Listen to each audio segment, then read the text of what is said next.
I am also well aware that there may be a few cases in which the government consumed goods and services, but the documentation is not complete. In this case, the government will rely on your recommendations to resolve such complex disputes in a fair and just manner to facilitate and instill confidence in government and in the economy. It will be the responsibility of the claimants to submit their claims to your committee. In addition, the committee should put the onus of proof vis-à-vis the veracity of the pending bills on the individual contractors and their consultants and the people on their side. In undertaking its mandate, the Pending Bills Verification Committee is urged to take into consideration challenges identified in the reports of previous committees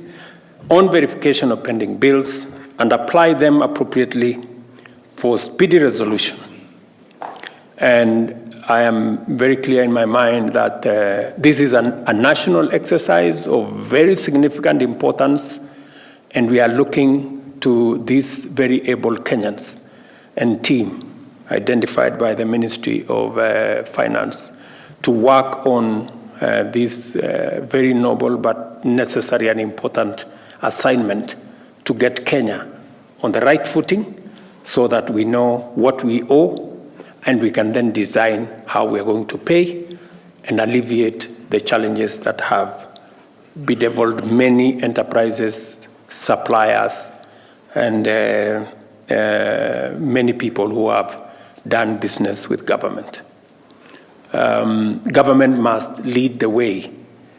in facilitating business, and part of facilitating business is paying our dues when they are due, or getting our obligations, managing our obligations, and paying when it is due for us to pay. And that is why we have said that beginning this year, we are sending back the budget so that pending bills become a fast charge and we don't transfer 1 year's pending bills to the next.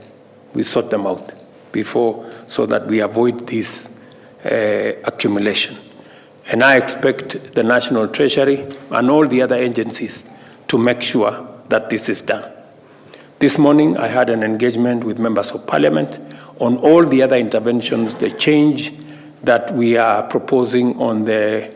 PFM law, so that also we can manage public debt in a context